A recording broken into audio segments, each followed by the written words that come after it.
Hello दोस्तों, स्वागत है आप सभी का स्टॉक चरित्र में। तो आज 28 मई 2021 की मार्केट अपडेट हम लेकर आए हैं, तो चलिए चर्चा शुरू करें। आज हमारा निफ्टी 50 और सेंसेक्स दोनों ही लगभग आधे % से ऊपर हैं और आज हमने निफ्टी में उसका ऑल टाइम हाई 15,469 रुपये का देखा और एक जो हाई नोट पे मार्केट बंद हुई है। तो एक जो हमें इंडिकेशन जो मिल रहे हैं मार्केट से कि मार्केट का मूव जो है वो जो ग्राउंड पे चल रहा है और जो एक फियर था जो इतने टाइम से एक हम देख रहे हैं पिछले 1.5 महीने से, तो एकदम बिल्कुल उसके अपोजिट एक चलते हुए बिल्कुल और मार्केट एक अपने ऑल टाइम हाई की तरफ चल पड़ी। तो जैसे कि हमने लास्ट कुछ वीडियोस में भी बात करी है, तो आगे एक बार चार्ट पे देखते हैं कि किस तरीके का काम हो रहा है। आज के टॉप 5 गेनर्स की बात करें हम, तो आज रिलायंस में बहुत अच्छा ब्रेकआउट हमने देखा, लगभग 118 पॉइंट ऊपर गए। रिलायंस में लगभग जो टाइम फ्रेम है उसके अकॉर्डिंग एक जो टाइम था उसका कि करेक्शन का वो लगभग कहीं कंप्लीट हो चुका था, लेकिन एक इम्पोर्टेंट लेवल है 2200 का, जहाँ पे हम लास्ट टाइम गए थे और वहाँ से वापसी नीचे आए थे। तो वो 2200 के लेवल के ऊपर एक कन्फर्मेशन जो है वो बहुत ज़्यादा स्ट्रॉन्ग हो जाएगी कि रिलायंस का ट्रेंड जो है वो चेंज हो गया है और अब वो ऊपर के हायर लेवल्स के लिए जाएगा। साथ में हमने देखा ग्रासिम, अडानी पोर्ट्स, महिंद्रा एंड महिंद्रा, कोल इंडिया में भी अच्छा काम हुआ। महिंद्रा एंड महिंद्रा के रिजल्ट्स भी बहुत अच्छे आए हैं आज, तो एक ओवरऑल ठीक ठाक हमने काम होता हुआ देखा। अगर हम आज के मेजर कंट्रीब्यूटर की बात करें कि जिसने मार्केट को चलाया, तो वो ऑब्वियसली जब रिलायंस 6% चलाया तो सबसे बड़ा कंट्रीब्यूटर आज रिलायंस ही था। इसके अलावा जो बाकी जितने भी थे हमारे स्टॉक्स, उन्होंने कोई खास ऐसा परफॉर्म नहीं किया। रिलायंस का अगर हम परसेंट पॉइंट वाइज देखें कि क्या कंट्रीब्यूशन रहा, तो लगभग 92 पॉइंट्स का उसका कंट्रीब्यूशन था और उसके बाद जो सेकंड हाईएस्ट था वो HDFC बैंक था, जिसका सिर्फ 21 था। तो आप समझ सकते हैं कि HDFC बैंक और HDFC की जिनकी रेटिंग और जो एवरेज पॉइंट्स हैं निफ्टी में ज़्यादा हैं, उन दोनों ने मिला के सिर्फ 34 पॉइंट्स कंट्रीब्यूट करे थे और रिलायंस ने 92। तो किस अच्छे लेवल का काम आज हमने रिलायंस में होता हुआ देखा है। अगर आज के टॉप 5 लूजर्स की हम बात करें, तो Sun Pharma, Bajaj Finserv, Shree cement, ICICI bank and doctor Reddy's lab. तो जैसे कि हम देख पा रहे हैं कि Bajaj Finserv and ICICI bank दो हमारे फाइनेंशियल सेक्टर के हैं और दो हमारे फार्मा के हैं और एक हमारा सीमेंट के। तो थोड़ा सा जो फार्मा में हम देखते आ रहे हैं और सन फार्मा का हमने ऑलरेडी बहुत टाइम से देखा है कि बहुत अच्छा परफॉर्मेंस नहीं दे रहा। साथ में इनके जो रिजल्ट्स आए हैं अभी 1-2 दिन पहले सन फार्मा के, उसमें भी हमने देखा कि जो एक्सपेक्टेड ग्रोथ थी, जो मतलब इनके अनुमान था कि इतना रिजल्ट आ सकता है, उससे बहुत ज़्यादा अंडर परफॉर्म किया है सन फार्मा ने। इसलिए भी एक माइनस जो 4% हमें देखने को मिला, क्योंकि बाकी जितने भी 4 स्टॉक गिरे वो लगभग 1.5% के आसपास है, लेकिन हमने सन फार्मा में ज़्यादा गिरावट देखी। साथ में डॉक्टर रेड्डीज़ की बात करें तो वो भी लगभग 1.5% के आसपास गिरा हुआ था। फार्मा में कहीं ना कहीं हमने आज देखा कि गिरावट थी और जो फार्मा के जो छोटे कंपनीज़ हैं मिड स्मॉल कैप की,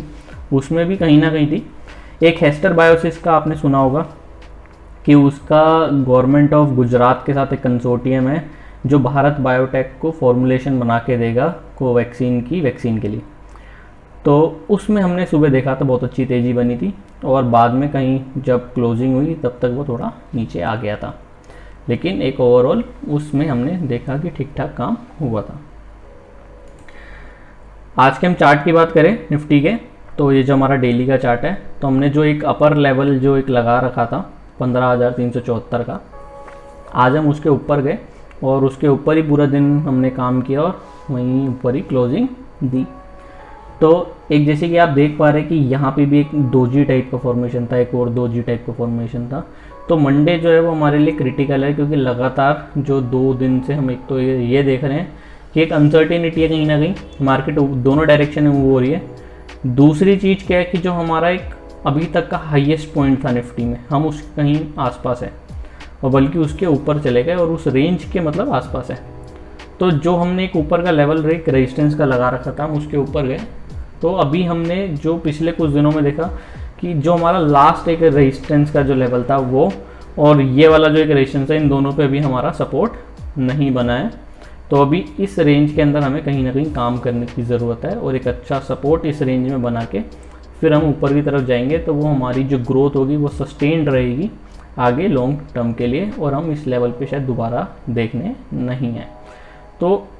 एक जब ग्रोथ का पैटर्न चल रहा है तो वो 1 बाय 1 स्टेप अगर हम करते चलेंगे तो बहुत ज़्यादा अच्छा काम भविष्य में होता हुआ दिखाई देगा। तो हालांकि अभी तो कुछ ऐसा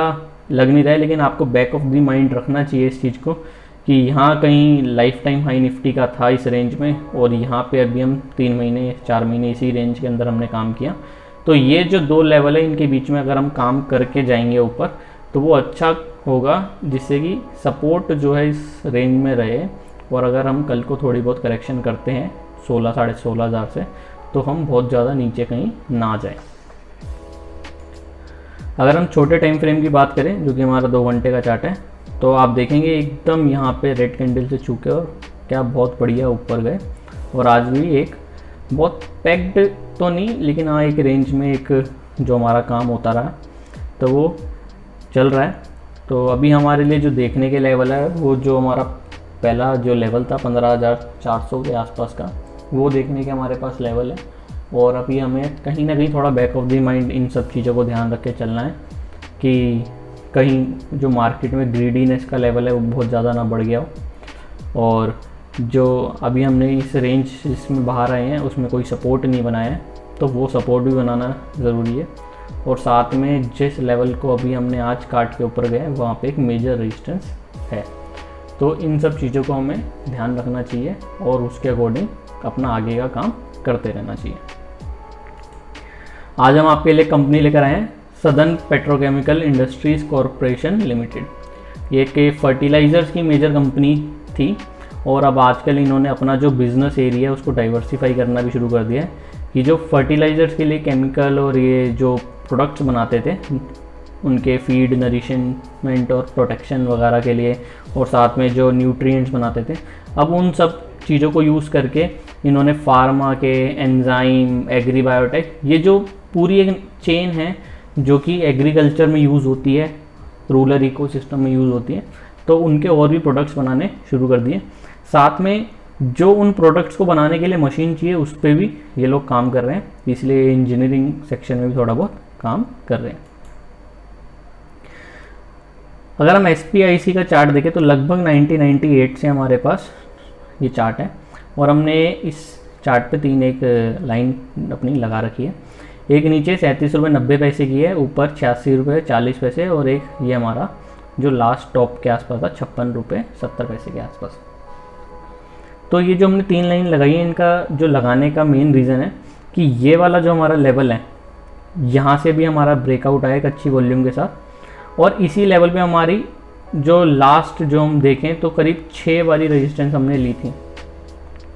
तो ये एक इम्पोर्टेंट लेवल था और यहीं पे हम काम कर रहे थे, और देखिए आप बहुत अच्छा एक सीधी रेखा का जो ब्रेकआउट आया है, और वॉल्यूम भी बहुत अच्छी है। तो इस समय लगभग हम 46 रुपये के आसपास कहीं काम कर रहे हैं। तो ये जो हमारा लेवल था ये 38 रुपये के आसपास था, और वहाँ से हम लगभग जो है 8 रुपये के आसपास ऊपर आ गए। लगभग 20% आप मान सकते हैं कि 20% 22% हम ऊपर आ गए हैं। तो ये वाली जो एक रेंज है 46.35 से लेके 38 रुपये की, ये एक बहुत अच्छी रेंज है जिसके अंदर अगर हम पोजीशन बनाने की सोचें और आगे बनाना चाहे तो बहुत अच्छा हो सकता है, क्योंकि ये जो लेवल है अभी यहाँ पे जो मतलब जिस तरीके की तेज़ी आई है, हो सकता है हमें थोड़ा बहुत एक डाउनफॉल देखने को मिले, लेकिन वो बहुत ज़्यादा डाउनफॉल नहीं होगा। 5-7% अगर हम नीचे आए तो आए, लेकिन बहुत ज़्यादा हमें शायद देखने को ना मिले। साथ में जो ऊपर हमने 56.70 का जो लगाया, जो हमारा लास्ट ऑल टाइम हाई था, तो वहाँ से अगर हम देखें तो ठीक मतलब हमें एक लेवल दिखाई दे रहा है कि यहाँ तक हम जाएंगे शायद सबसे पहले, और वहाँ पे जाके थोड़े दिन काम करें, क्योंकि एक लास्ट ऑल टाइम हाई था, और उसके बाद यहाँ पे कहीं एक अच्छा सा बेस बना के फिर हम ऊपर की तरफ जो हमारा अगला लेवल है 86.40 का, वहाँ कहीं जाए। तो अगर आप 86 रुपये की बात करें, अगर हम वो लेवल जो हमारे आगे आने वाले 6 से 7 महीने 8 महीने हैं, अगर हम उसमें भी वहाँ तक 86 रुपये के आसपास पहुँच जाते हैं तो लगभग हमारा 80% के आसपास तक के गेंस इस स्टॉक में हमें देखने के लिए मिल सकते हैं। तो एक अगर हमें 8 से 10 महीने की रेंज में अगर काम करना है तो ये स्टॉक अच्छी बेट हो सकती है। अगर हम इसके शॉर्ट टर्म के एक चार्ट की बात करें तो आप देख सकते हैं 2018 में स्टॉक ने अपना कहीं हाई बनाया था 56.70 के आसपास, और वहाँ से ये नीचे आ गया था पूरी मार्केट के साथ, जो पूरी मार्केट का एक 2018 में टॉप बना था, लोकल टॉप, और उसके बाद हम नीचे आ गए थे। तो तब से नीचे आए और उसके बाद कोविड की फॉल में कुछ हम ज़्यादा ही नीचे आए, लगभग 10 रुपये के आसपास आ गए थे, और वहाँ से अब लगभग हम 46 रुपये के आसपास कहीं काम कर रहे हैं। यहाँ पे भी हमने लगभग वही 4 लाइन लगा रखी हैं, जिसमें से 3 तो पिछले वाले फ्रेम के बीच में 71.60 हमने और ऐड किया। तो ये इसलिए ही ऐड किया हमने कि ये वाला जो हमारा लेवल है ये स्मॉल टर्म का है, ये मीडियम टर्म का है, और ये हमारा थोड़ा सा लॉन्ग टर्म 10 महीने के आसपास का है। तो हमें जो सबसे पहले जो लेवल देखने हैं वो ये देखना है कि यहाँ पे हम थोड़ा सा काम करें, क्योंकि आप देखेंगे यहाँ पे हमने 46 रुपये के आसपास कहीं काम करके नीचे आए थे, फिर ऊपर गए। तो हो सकता है यहाँ पे भी हम थोड़ा सा ऐसे थोड़ा सा कहीं नीचे आए, 42 रुपये के आसपास हम आए और 42 के आसपास हमें कहीं मिल जाए। तो वो जो परसेंटेज है वो प्रोबेबिलिटी है कि 42 के आसपास आ भी सकते हैं, और या एक बार सीधा ही 56 चले जाए। तो इसलिए अगर हमें यहाँ पे कहीं पोजीशन बनानी है तो फाइनेंशियल एडवाइज़र से इस चीज़ पे ज़रूर बात करनी चाहिए कि हमें किस तरीके से पोजीशन के लिए जाना चाहिए। क्या हम उसको स्टैगर्ड वे में जा सकते हैं कि 50% या 40% अभी ले लिया, फिर थोड़ा सा नीचे आया अगर 44 रुपये के आसपास तो 40 से 20% वहाँ ले लिया, और फिर लग रहा है कि 42 के आसपास आ सकता है तो कुछ क्वांटिटी वहाँ ले ली, लेकिन अगर वहाँ से ऊपर जाता हुआ दिखाई दे तो 44-45 पे बाकी का बचा हुआ 20% हमें ले लेना चाहिए। तो इस तरीके से स्टैगरिंग वे की भी आप अपने फाइनेंशियल एडवाइज़र से बात कर सकते हैं कि किस तरीके से काम करना चाहिए, क्योंकि हम अपनी वीडियो सिर्फ एजुकेशनल पर्पज से दे रहे हैं। आपको बाय या सेल की किसी तरीके की कोई रिकमेंडेशन हमारी नहीं है, वो डिसीजन आपका और आपके फाइनेंशियल एडवाइज़र का ही होगा, और आपको उन्हीं की हेल्प से और अपने जो एनालिसिस जो आप करते हैं उसके लिए जो सपोर्ट चाहिए उसके लिए हम आपको वीडियो दे रहे हैं कि आपकी एनालिसिस जो आपको करनी है उसमें थोड़ी सी आपको सुविधा हो जाए। अगर हम इसकी बात करें कि ये स्टॉक की जो परफॉर्मेंस है वो किस तरीके की चल रही है, तो लगभग कंपनी 950 करोड़ के आसपास है, और इनकी जो कैश साइकिल है वो बहुत अच्छी है, -200 दिन के आसपास इनका कैश साइकिल है। और अगर हम प्रमोटर होल्डिंग की बात करें तो प्रमोटर प्लेजिंग 0 है, और लगभग 52% के आसपास मेंटेन है इनका प्रमोटर होल्डिंग। अगर हम पिछले कुछ टाइम से अगर बात करें कि जो इनका प्रॉफिट आफ्टर टैक्स वगैरह रहा है या इंटरेस्ट क्या रहा है डेट के ऊपर, क्योंकि इनके ऊपर डेट भी है अच्छी खासी अमाउंट में 400 करोड़ के आसपास, लेकिन वो एक मतलब इतना बड़ा वैल्यू नहीं है, क्योंकि जैसे कि हम देख पा रहे हैं पिछले जो 2 साल से स्थिति चल रही है देश में, उस हिसाब से कुछ कंपनीज अच्छा परफॉर्म नहीं कर पाई और कुछ कंपनीज ने अच्छा परफॉर्म किया। लेकिन जिस हिसाब से आगे एग्रीकल्चर सेक्टर के अंदर काम हम करने जा रहे हैं और आगे होने वाला है, तो फर्टिलाइज़र्स, फार्मा और इन सब का अच्छा स्कोप आगे बन सकता है। तो अगर हम इनका प्रॉफिट आफ्टर टैक्स देखें तो मार्च 2020 में थोड़ा अच्छा था, इसके अलावा प्रॉफिट आफ्टर टैक्स बहुत अच्छा नहीं चल रहा है। लेकिन जो इंटरेस्ट की जो पेमेंट है वो रेगुलरली थोड़ा सा स्टेबल हो गई है, और वो आगे आने वाले टाइम में कम होती रहेगी जैसे जैसे इनका डेट कम होता जाएगा। तो एक्सपेक्टेड है कि आगे आने वाले टाइम में इनका डेट जो है वो कम होता रहेगा, जिससे कि इनकी जो इंटरेस्ट पेमेंट है वो कम हो जाएगी, और इंटरेस्ट पेमेंट के कम होने से इनका जो प्रॉफिट आफ्टर टैक्स है वो भी जो है कम हो, मतलब प्रॉफिट आफ्टर टैक्स जो कम है वो ज़्यादा हो जाएगा। तो अगर हम रिलेशन समझें तो जैसे जैसे अभी स्थिति आगे बढ़ने वाली है, अच्छी होने वाली है, उसमें इस कंपनी को आगे अच्छा फ़ायदा हो सकता है। साथ में जिस तरीके की प्रोमोटर होल्डिंग है और 0 जो इनका प्रोमोटर प्लेजिंग है वो अच्छी बात है। साथ में इन्होंने अभी नेचुरल गैस का भी कुछ काम शुरू किया है, और इन्होंने इंडियन ऑयल कॉरपोरेशन के साथ अपनी रिसेंट जो है कुछ डील्स साइन भी करी है। तो इस हिसाब से अगर हम देखें तो कंपनी में अच्छा काम हो रहा है, और हमें इस कंपनी में अपने फाइनेंशियल एडवाइज़र की हेल्प से इन्वेस्ट करने का सोचना चाहिए, क्योंकि एक बहुत डाइवर्सिफाइड काइंड का इनका जो है पोर्टफोलियो है कि हाइब्रिड सीड बनाते हैं, साथ में जो फार्मा की जो कंपनी है प्लांट्स के लिए प्लांट बेस्ड न्यूट्रास्यूटिकल बनाते हैं, और एंजाइम्स बनाते हैं कि जो एग्रीकल्चर या जो हमारे जो पशुपालन होता है उसके अंदर जो चीज़ें यूज़ होती है वो सब बनाते हैं। तो इस एक ओवरऑल बहुत अच्छा काम ये कर रहे हैं। तो हमें अपने फाइनेंशियल एडवाइज़र की हेल्प से इसमें देखना चाहिए कि किस तरीके का पोजीशन हम बना सकते हैं। तो आपको हमारी वीडियो पसंद आई हो तो लाइक ज़रूर करिएगा, और हमने अपने Telegram channel, YouTube channel, Twitter, Facebook और ईमेल आपको यहाँ पे मेंशन कर रखी है। आपको कोई भी क्वेरी हो आप हमारे किसी प्लेटफॉर्म पे कहीं किसी वीडियो पे कमेंट करके पूछ सकते हैं, हमें ईमेल लिख सकते हैं। आपकी क्वेरी को हम हर संभव तरीके से सॉल्व करने की कोशिश करेंगे। Thank you, have a nice day.